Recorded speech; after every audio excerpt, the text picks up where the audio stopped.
مشجعين الكرة في مصر مقسومين نصين، نص شايف الدنيا صعبة والحالة تعبانة مش قادرة ونظريات مؤامرة، والنص التاني شايف نفس الموضوع بس الموسم ده بس. هتكلم معاكم النهاردة في شوية حاجات تخص الكرة في مصر بس مش من منظور رياضي نهائيا، فلو انت بتاكل الحق خلص اكلك عشان الكلام الجاي ده هيسد نفسك، ونصيحة مني قوم اعمل لك كوباية قهوة سادة.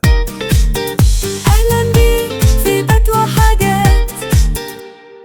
مستوى الكرة في مصر بقاله فترة كبيرة جدا ماشي من سيء لأسوأ، يعني يمكن الحاجة الوحيدة اللي بتتحسن في مستوى الكرة في مصر هي مرتبات اللعيبة. طبعا هي أرزاق وربنا يكرم كل الناس ويرزقهم بأكتر من اللي بيتمنوه، بس بجد الأرقام اللي بنسمعها آخر 7 سنين هي أرقام مبالغ فيها بطريقة غريبة جدا. يعني اللعيب من دول بيبقى مدفوع فيه فوق ال 50 مليون لفرقته ومرتب سنوي ليه فوق ال 15 مليون، وده كده طبعا لعيب مش فيرست كلاس. بس تيجي بقى تبص لأدائه وتلاقي أداء صاحبك اللي شغال كول سنتر ومضيع الباقي من وقته وصحته على حجز الكورة بيلعب أحسن منه بمراحل، بل بالعكس بيدفع فلوس وهو مروح. لو المفاوضات بقى مع اللعيبه بقت حاجه تكسف الصراحه، يعني تلاقي اللعيب من دول بيسال في كل حاجه، مرتبه، اعلاناته، البونص بتاعه، وبينسى اهم حاجه اداؤه في الملعب. لا ده غير كميه الناس الغريبه اللي اللعيب ده بيقرر ان هم الوكلاء بتوعه، مره ابوه مره اخوه مره صاحبه مره برو. بتحس نفسك انك في مشهد من فيلم التجربه الدنماركيه بتاع عادل امام. هاتوا هو العيال.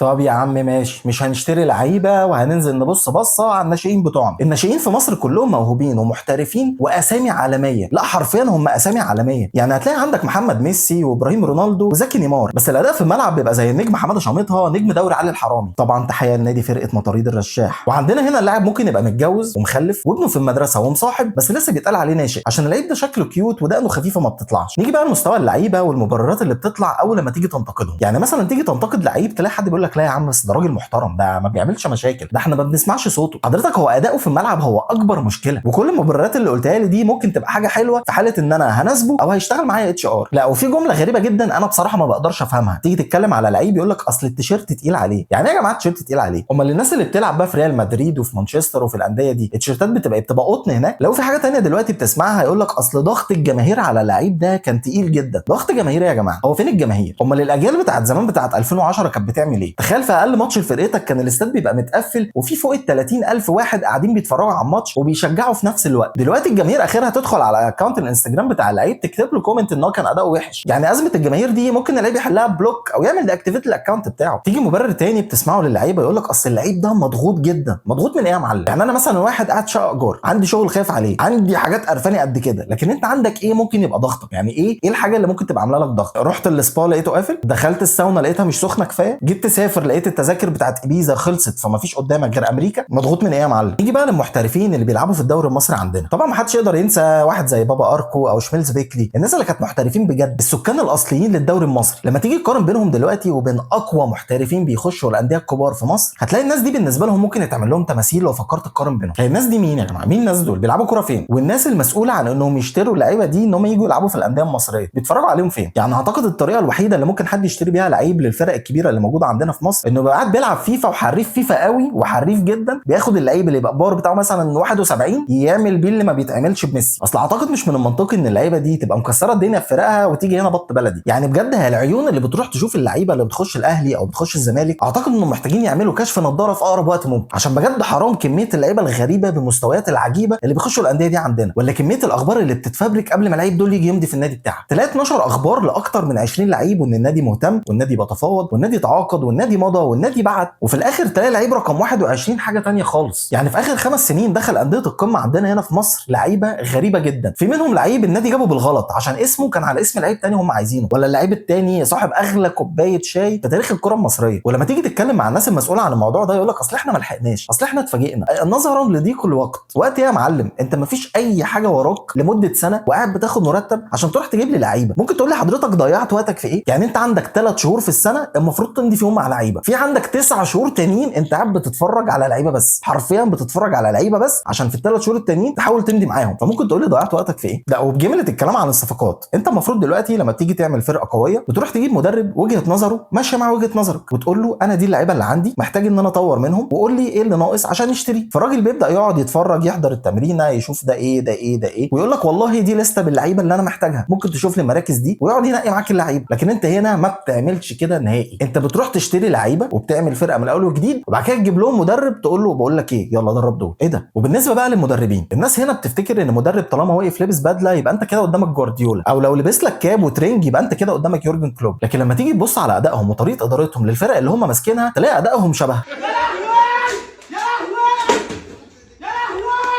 الحاجه الغريبه اللي نفسي اعرفها ليه دايما المدربين دول اول لما يخشوا فيهم جول يقوموا مطلعين ورقه وقلم وكاتبين شويه حاجات كده. انا بجد نفسي اعرف ايه اللي بيتكتب ده. يعني هل دي بتبقى مثلا نصايح او معلومات بتكتبها عشان تحسن من اداء الفرقه؟ طب لو دي حاجات علشان تحسن من اداء الفرقه، ايه المستوى اللي اخر 5 سنين بنشوفه ده؟ يعني اكيد بالمستوى اللي بنشوفه ده انت اكيد بتكتب الاوردر اللي هتطلبوه بعد ما تخلصوا الماتش. بدك تبوا ليه؟ باختصار انا ما اقصدش حد بعينه، مش عايز اتكلم على فرقه بعينها، لان طبعا زي ما احنا شايفين المستوى كل يوم في النازل لكل الفرق. بس كده في الاخر عايز اقول حاجه للجماهير، عادي افرح بفرقتك واتبسط واعمل كل اللي نفسك فيه، ولما تخسر ازعل واكتئب ودبدب في الارض. بس عايز اسالك شويه اسئله صغيره جدا. دفعت ايجارك؟ خلصت تاسكاتك؟ ظبطت شغلك؟ صاحبي اللعيبه دي كلها ولا فارق لها اي حاجه، ولا فارق لها انت زعلان ولا مبسوط ولا فرحان ولا متضايق. الحاجه الوحيده اللي ممكن تبقى فارقه للعيبه دي، وطبعا مش كلهم، هي رساله المرتب اللي بتيجي اخر الشهر. فقبل ما تتبسط قوي او تتضايق قوي وتدي مواضيع اكبر من حجمها، عايزك تفتكر حاجه واحده بس، ان مره حل ترص شاطط جاب الجون بس كاموش ما عرفش يجيب ولا جون، وثلاث ارباع مهاجمين مصر طبعا اللي في الفرق الكبيره، عشان ما حدش يفتكر ان انا مركز مع فرقه بعينها يعني. وبس كده وصلنا للاخر يعني. لو الحلقه عجبتكم اتمنى تعملوا لايك وفولو، لو على اليوتيوب تعملوا سبسكرايب وتفعلوا زر الجرس عشان تستنوا الحلقات الجايه.